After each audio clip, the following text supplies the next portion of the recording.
હાય, નમસ્કાર. કેમ છો બધા? મજામાં? કંઈક શીખવા માટે આવ્યા છો કે એન્જોયમેન્ટ માટે આવ્યા છો? ના, બંને માટે.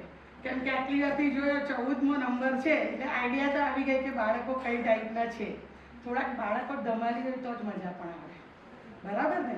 વિશેષતા, ગુણ, લક્ષણ, ખૂબી, ખાસિયત કે ક્વોલિટી, આ શબ્દથી જે આપણે લોકલ લેંગ્વેજમાં વાપરીએ છીએ, અને વ્યાકરણની ભાષામાં જેને કહેવાય વિશેષણ. તો વિશેષણ સમજતા પહેલા બે વાત આપણે સમજી લઈએ. સૌથી પહેલું તો કોઈ પણ વ્યક્તિ, વસ્તુ, પદાર્થ કે જેનું નામ હોય છે. આ ટેબલને ટેબલ જ કહેવાય. દીકરા, તારું નામ શું છે? સુમિત. હું સુમિતને સુમિત જ કહીશ, અમિત કહીશ તો નહીં ચાલશે. તરત જ કહેશે મારું નામ નથી. એટલે એનું નામ છે. કે દરેક વસ્તુને, પદાર્થને આપણે એના નામથી બોલાવીએ. તો પાછા વ્યાકરણની ભાષામાં એને સંજ્ઞા કહેવાય. અને આ સંજ્ઞાને અંદર જે ગુણનો વધારો કરે એ વિશેષણ કહેવાય. તો આજે આપણે જે ટોપિક ભણવાના છીએ એ વિશેષણ છે. એટલે વિશેષણનું સમાનાર્થી આપણે શું કહી શકીએ? ગુણ. વિશેષતા. એટલું તો ક્લિયર થયું ને કે વિશેષણનું સમાનાર્થી શું કહેવાય? બોલો. ગુણ. ગમી? હા ભાઈ, સરસ અવાજ છે.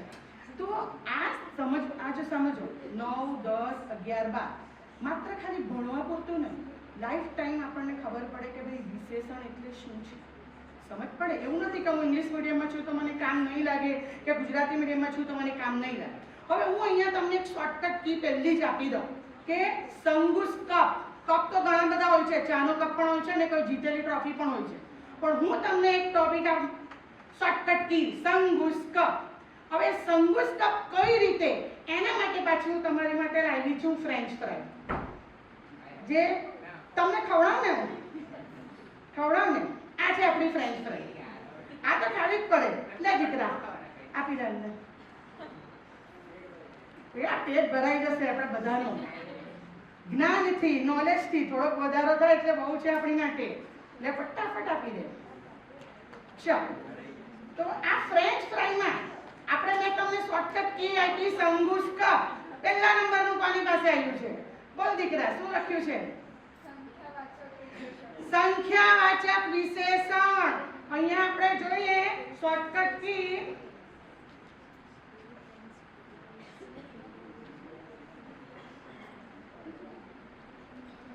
ચાલો કઈ દે. શોર્ટકટ કી સંગુસ કપ, સંખ્યાવાચક વિશેષણ.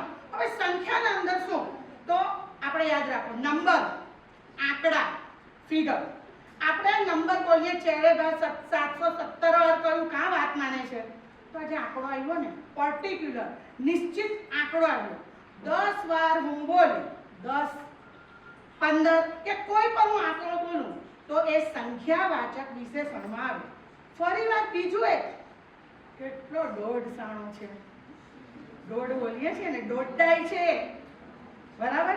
તો આ દોઢ, અઢી, 3.5 આ અનિશ્ચિત સંખ્યા કહેવાય. અને નિશ્ચિત સંખ્યા 1 થી લઈને જેટલી આવે એ બધી. તો આ જે વાક્યમાં આવે તો સંખ્યાવાચક વિશેષણ કહેવાય. 121 વાર હું બોલી, આ વાક્યના અંદર વિશેષણ કયું? કોણ કહેશે? આંગળી શીખવો. શરમાવાનું નથી, બોલવાનું છે. શીખવાનું હોય તો શરમાવાનું નહીં. દીકરા બોલ. 121. Very good. હવે 121 તો ઓળખી ગઈ કે વિશેષણ છે, પણ કયો પ્રકારનું? સંખ્યાવાચક વિશેષણ. એટલે પહેલો કોન્સેપ્ટ ક્લિયર થયો, સંગુસ કપમાં સંખ્યાવાચક વિશેષણ. હવે બીજા નંબર પર કોની પાસે છે? ગુણવાચક વિશેષણ. ગુણ આપણે હમણાં જ કહ્યું, ગુણ, તારીફ, પ્રશંસા, બરાબર છે? તો સૌથી પહેલું, ચાલ દીકરા તું ઊભી થા. કારેલાનો ટેસ્ટ કેવો હોય? કડવો હોય, બધાને જ ખબર છે ને, બરાબર છે? Very good. બેસી જા બેટા. યલો ટી-શર્ટ વાળા દીકરા ઉભો થા. ચાલો બે ઉભો થયા, વાંધો નહીં. સાંભળ બેટા, યલો. ચાલ પેલો ઉભો થઈ ગયો બેટા. તું મને કહેશે શિંગોડાનો શીરો ખાઈ તો કેવો લાગે? મીઠો ટેસ્ટમાં. અને નમક, સોલ્ટ, મીઠું, જેને સબરસ પણ કહેવાય, બરાબર. એનો ટેસ્ટ કેવો હોય? બોલો. ખારું. તો યાદ રાખો કે ગુણવાચકના અંદર પહેલું સ્વાદવાચક વિશેષણ. ટંગ, આપણે જે જીભથી ટેસ્ટ કરીએ છીએ ને ફીલ કરીએ છીએ એ સ્વાદવાચક વિશેષણ. અને આગળ ત્રીજું તમને કહું, આ કયો આકાર છે? આ કયો છે? અને આ કયો છે? ગોળ. હા, વર્તુળ, ગોળ, સર્કલ, ચોરસ, ટ્રાયેંગલ, રેક્ટેંગલ, જેટલા પણ શેપ છે આ બધા શેપ એટલે કે આકાર એ આવે આકારવાચક વિશેષણ. બરાબર છે. પહેલું તમને કયું શીખવાડ્યું? સંખ્યાવાચક. બીજું ગુણવાચકના અંદર પહેલું સ્વાદ, બીજું અને ત્રીજું પણ છે. જો કોની પાસે છે? બીજા નંબરનું. યલો ટી શર્ટ વાળો છોકરો કહ્યું તો બે ઊભા થયા. બરાબર. ગોલ્ડન દુપટ્ટા વાળા મેડમ, સોનેરી કલરનો દુપટ્ટો પહેર્યો છે તે. તો આમે શું બોલી? શું છે? રંગ છે. બરાબર. બ્લુ દુપટ્ટા વાળા. તો જે રંગ બતાવે એ રંગવાચક વિશેષણ. એની રંગ, કોઈ પણ રંગ હોય. ફરીવાર કહું છું, પહેલા નંબર પર તમને વિશેષણની વ્યાખ્યા શીખવાડી. બીજા નંબર પર સંખ્યાવાચક.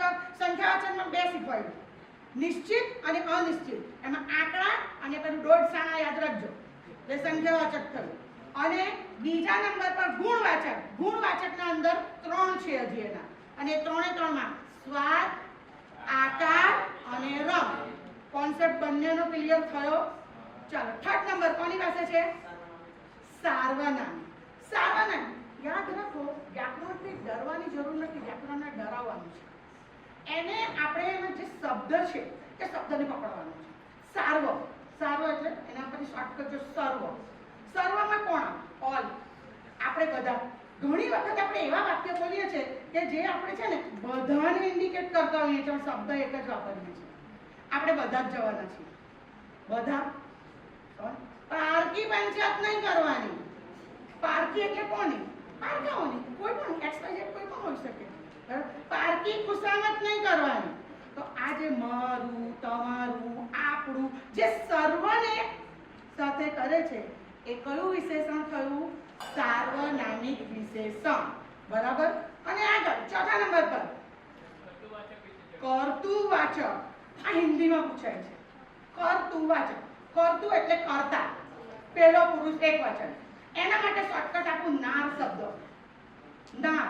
અહીંયા નાર એટલે નારી નહીં. દોડનાર, નાચનાર, કૂદનાર, રમનાર, બોલનાર, પહેલો પુરુષ એકવચન. નાર, નાર, નાર એટલે કર્તુવાચક વિશેષણ. અને પાંચમું કોની પાસે છે? પરિમાણવાચક વિશેષણ. હવે અહીંયા જરાક આપણે ગુજરાતી મીડિયમમાં હોઈએ તો બી ઇંગ્લિશ ના બોલી સમજીએ. પરિમાણ એટલે ક્વોન્ટિટી. અડધો ગ્લાસ પાણી આપ કે અડધું ગ્લાસ પાણી આપ. થોડા ફળ લઈને આપ. જે માત્ર ક્વોન્ટિટી બતાવે છે, પરફેક્ટ. જો આંકડો બતાવે તો સંખ્યાવાચક થતું રહે, પણ આપણે તો આટલું થોડુંક જ આપને તે પરિમાણવાચકના અંદર આવે.